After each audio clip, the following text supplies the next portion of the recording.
Good morning, Buena, and welcome to this week's BTV broadcast. I'm Rihanna. And I'm your co-anchor, Jillian.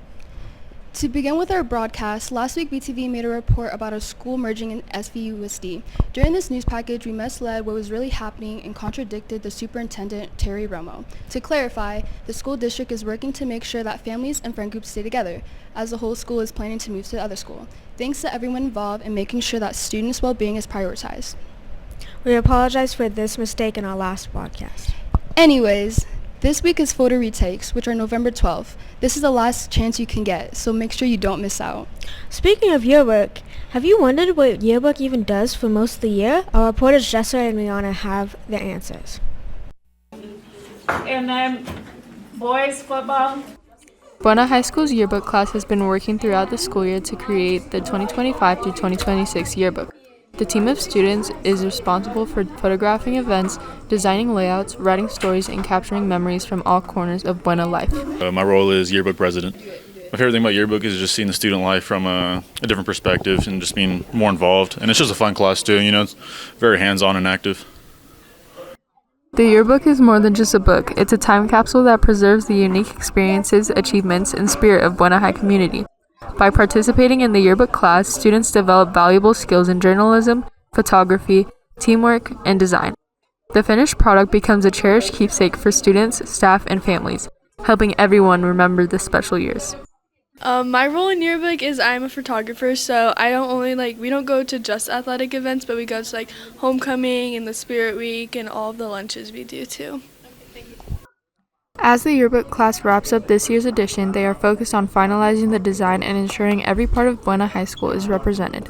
Looking ahead, the class welcomes new members who are interested in creativity, writing, and design to join next year and help continue the tradition of capturing Buena's story.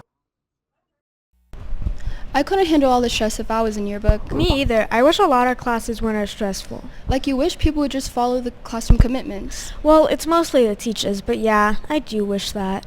Where our next news package by Jillian and Haley will have the answers for that. The previous rules are intact because Buena wants to have a safe, respectful, and responsible student base. I worry about safety a little bit because people tend to roughhouse and kind of joke around with each other, and I think that sometimes that can get a little bit out of hand and All students of Buena High School are expected to uphold these rules, even though most times teachers or staff members don't catch it. If they do, it'll be rewarded with the PBS point. Some teachers have even came up with the idea of having a PBS point box where they hand out PBS papers for students to write their names on so they can be later rewarded a PBS point when the teacher checks the jar. Responsibility, that's really important to take responsibility for an act that you've done. I think is pretty important. So how do you show room in Buena and Hall has signs specialized for each room, like the cafeteria and bathrooms. breaking that safety expectation is the one that I feel can go off the rails the most quickly just because of that. Even though Buena didn't always have the court pride rules or PBS rules, it's been a good thing that happened. It has been, not recently, but not long, has been introduced into it. You know, that also reminds me of the bowling poster competition we had back in October. Oh yeah, I remember participating in that. Sucks my poster didn't win. I put so much effort into it too. Well, our next news package is exactly that, and our reporters Miles and Sydney have the answers. If you've looked around the hallways, you might have noticed that there are anti-bullying posters everywhere. During Cult Time last week, students participated in an anti-bullying poster competition to see who could make the best posters about anti-bullying. Important because it shows people a sense how bullying can affect people physically and mentally and cause huge change in them. Bullying has always been a problem in schools around the world, and our school is no exception. Teachers have been using these posters as a way to educate students on taking the first steps to ending bullying completely. While the competition isn't necessarily about winning, it is about helping each other and keeping our schools safe. I think it's a good way for people to express themselves and how they feel about anti-bullying, to show other people maybe different views of how they see it, and help others to be better people. While a poster may seem like a very small thing to do to stop bullying, it can make a big difference. These posters are a reminder of how bad bullying can get and how desperately we need to put an end to it. If you see something, please say something. Help keep our school a safe place for everyone. So much into their effort into their posters. I didn't get to make a poster in my class because my teacher wasn't here. Oh well, that sucks. Well, speaking of teachers, why don't we go straight into Quote Cam?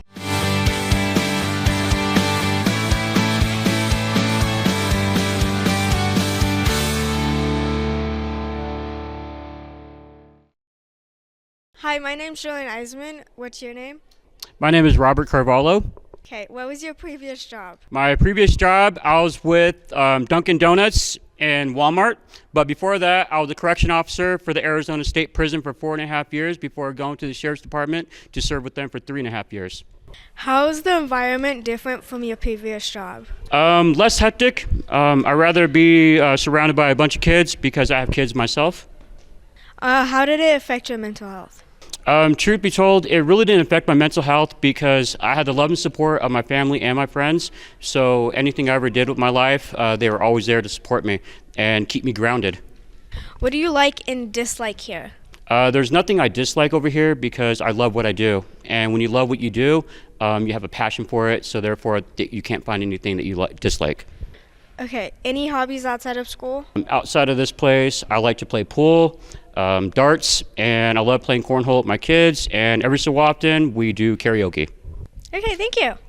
Thank you very much for the interview. Appreciate it. Have you seen the forecast for this weekend yet? Well, of course not. I don't usually look at stuff like that. Well, you're not going to believe what's coming next. Weather, right? Yep, let's see what our anchors Zachary and Evangeline have for us for this week's forecast. Good morning, Buena. I'm Zach. And I'm Evangeline, and we're this week's weather anchors. Say, Evangeline, hasn't it been a little chilly in the mornings? Really? It's been hot for me. Okay, weird. Let's just look at the weather for this weekend. This weekend's high is 65 and low is 43 with rain this weekend. Pretty chill weather, I'd say. I agree, but I do wish it was colder. It's cold enough. Make sure to wear your coats and bring an umbrella. Back to you in the studio. Good morning, Buena. Flag football team had their play in the first round of the playoffs on Wednesday, November 12th at BHS. Cross country did run this week at the state championships.